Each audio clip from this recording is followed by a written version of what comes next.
Unraveling the mystery of English tag questions. Hello, language enthusiasts. Today we are going to explore an intriguing aspect of English language, the tag questions. Tag questions are short questions added at the end of statements to seek confirmation or agreement.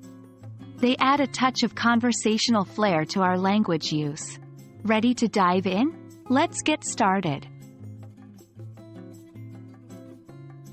Tag questions turn a statement into a question. They are often used in spoken English and informal writing. A tag question is made up of an auxiliary verb and a pronoun subject. Here's an example.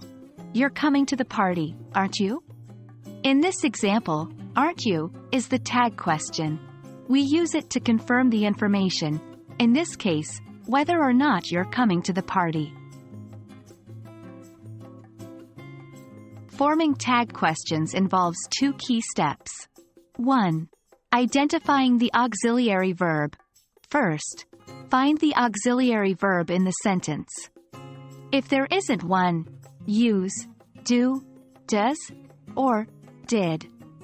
For instance, in the sentence, he plays football.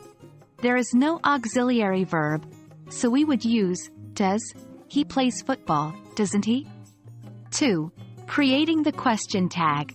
If the statement is positive, the tag question is negative, and vice versa. For example, she isn't coming to the party, is she? Remember, the subject of the tag question is always a pronoun, even if the subject of the main sentence is a noun. The tone of your voice can change the meaning of the tag question. If you use a falling intonation, you are fairly sure of your statement and just want confirmation. For instance, you live in New York, don't you?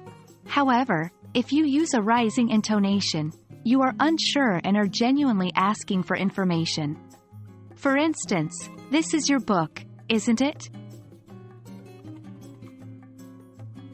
And that's a wrap on tag questions. Tag questions are a fantastic way to make your English sound more natural and conversational. Remember, practice makes perfect, so try using them in your daily conversations. Keep exploring the beauty of English, and we'll be back with more fascinating topics. Until then, happy learning!